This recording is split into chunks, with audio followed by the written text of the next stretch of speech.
IRL streamer arrested for punching a cop. I mean, I'm a fucking endless Lee. You're gonna get fucking arrested. IRL streamer was arrested for punching an officer in the face and nearly blinding him. Let's see what happens during a night out. And the insane part is this arrest may just be the least of his problems, as an entire government is currently building a case that suggests that he's a hidden partner in a potentially shady online casino. Oh my, what the fuck did... Okay.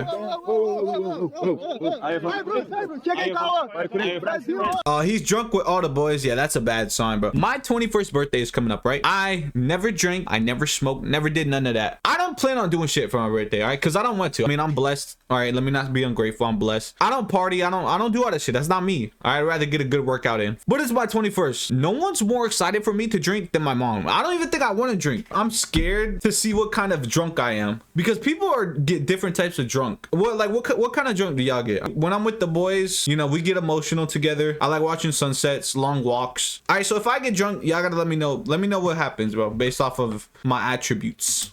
Gay? No. 5-year-old Brazilian content creator, better known as John Vlogs. He's been creating content on the internet for about a decade now and has racked up over 6 million followers on his YouTube channel, starting back in like 2015 when he was just 15 years old. And like most creators in the YouTube journey, he started off with humble beginnings. Back then, he was an exchange student from Brazil who had recently started living in the United States. He started making daily vlogs on YouTube to document his life abroad. And this is mainly for his family back at home, especially his grandparents, so they could stay connected and see what he was up to. However, as we know with YouTube, if videos are set to public, there's always a chance that those videos can get recommended to a wider audience. Yeah, exactly, The fact that people are genuinely always curious about how life is in different countries, before he knew it, he managed to build quite a big following simply from just showing what life was. God damn.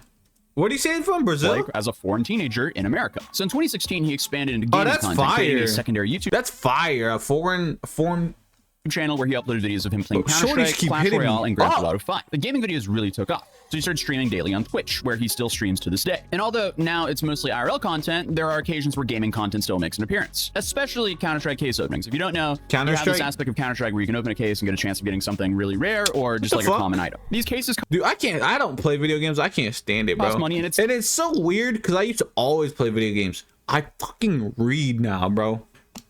I read a book. All right, I'm not gonna say book. I read the Bible in a mindset book. But it's weird because I fucking enjoy it.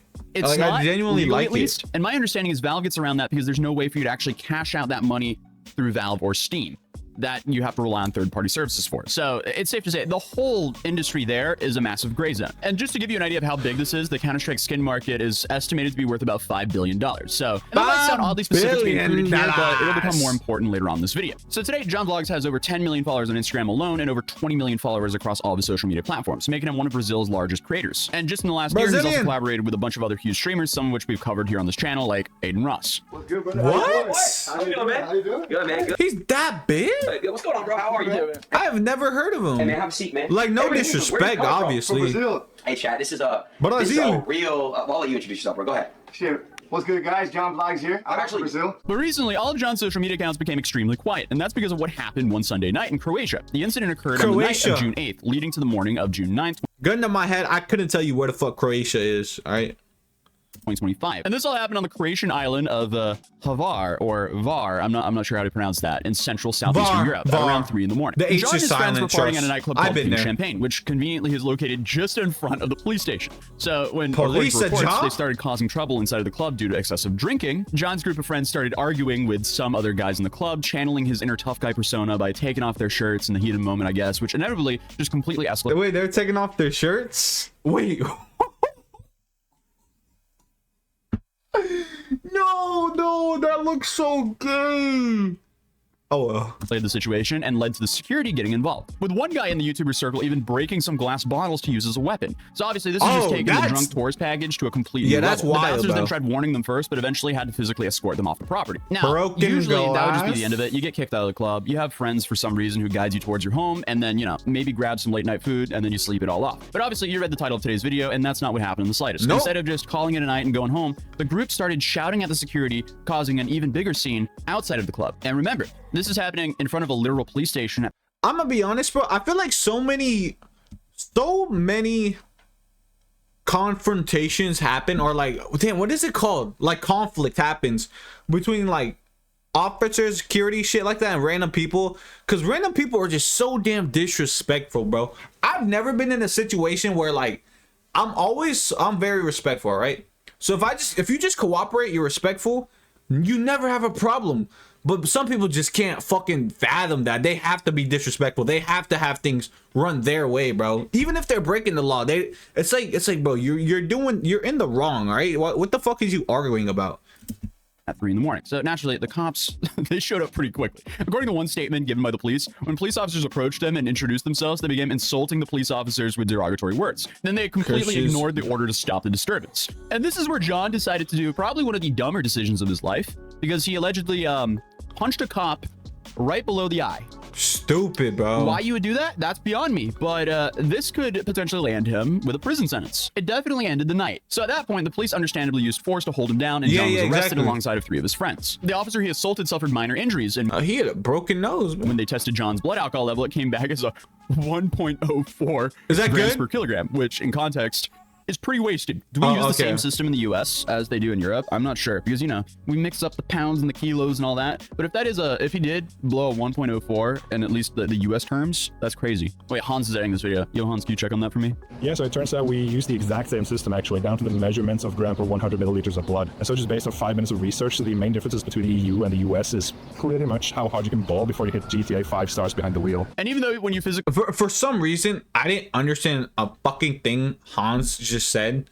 But shout out my nigga Hans, bro. Injure a cop in Croatia, I don't know what he said, 1 to 8 years in though. prison. Like, as it turns out, his punishment ended with just a fine for shouting in a public place, public indecency due to taking his shirt off, and insulting police officers. So only 2 weeks after the incident, John was released from custody. He posted a statement on both Twitter and Instagram claiming the whole ordeal, it was just a misunderstanding, and then after that announced that he was going to return to streaming very soon. However, the story does not end there, because while the Croatian media was focused mainly on covering the assault incident, you have a lot of Brazilian media coverage that revealed something way more significant, something that the Croatian media casino probably thing, weren't aware right? of. It turns out that John isn't just a YouTuber or IRL streamer in Brazil, he's also pretty successful in different avenues. He owns a marketing agency, runs a clothing brand, and from 2021 to 2023, he served as one of the main faces of Blaze. Blaze is an online casino platform that is primarily operated in Brazil. However, for legal reasons, it's hosted on the island of Curacao. And if you're not aware of, that's kind of a tax haven and is also a home for some of the most popular online casinos. So Brazilian media is referring to John as a potential... The gambling, like where you gamble, is so like confusing to me.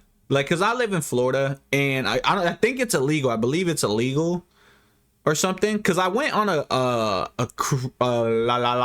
casino cruise, like a boat, and they're like, oh, to gamble we have to be a certain amount of miles off the shore or some shit. So now I'm in the middle of the ocean, fucking losing all my money. And I was like 17, 18 at the time, so was making a lot of money. I didn't know what I was doing. According to CNN Brazil, he worked as a coordinator responsible for managing the company's massive marketing campaign. And due to his extensive network of connections, his role was to bring in as many public figures as possible to promote the brand. However, this apparently isn't the case, as the influencer's press team has consistently emphasized that John holds no shareholding at the casino. So here's where things get slightly complicated, because gambling has been strongly restricted in Brazil for some time now, with quite severe penalties for unauthorized activities since 1946. And Blaze's track record internationally is not really excellent either. In 2019, it was blocked in Portugal for operating without a license, only months after its launch there. And when they tried to enter the US market, they were also immediately blocked and prohibited from operating there. Although, Blaze was finally authorized to operate in Brazil at the end of 2024. And the Brazilian government has currently been conducting several congressional committee hearings with various influencers who have promoted the platform over the years. Because as it appears, they're trying to regulate online gambling in the country better. And they've specifically wanted to hear from John Vlogs about his role in promoting the platform. The kicker here, though, is apparently John refused to attend the congressional hearing and completely missed his scheduled interrogation by the special committee. And if you miss a congressional committee hearing in Brazil, the committee can request what's called a coercive conduct, which means they can have... Oh, I hate fucking the law and I'm not saying like we shouldn't have it, but I'm talking about like court and all that.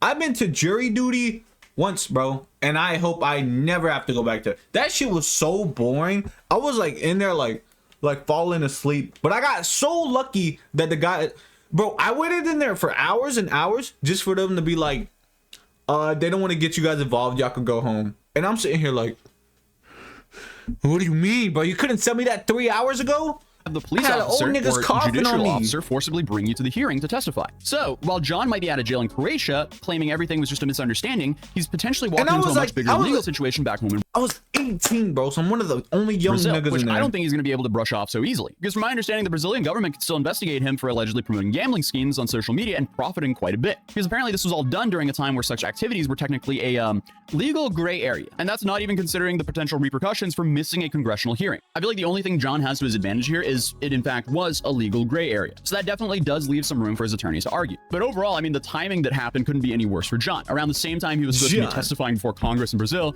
he was assaulting a police officer in Croatia. I mean, this whole situation can just be a perfect example of how quickly things can spiral when you're living your life in the public eye. And overall, just like what a domino effect. It's like, all right, punches a cop in Croatia, gets let off, but because he punched a cop in Croatia, he couldn't meet up to a congressional hearing in Brazil. Yeah, that's actually kind of weird. He has that going for him. Everything's kind of connected. Either way, best of luck to him getting through that. He might need it. But I mean, hey, at least he didn't live stream himself robbing his roommate, then getting sent to jail, then calling the victim. Hey, honestly, man, like shit happens and there's no excuse, drunk or not, bro. There's no reason to punch a cop, but it could have been worse. All right, let's say that. It could have been worse.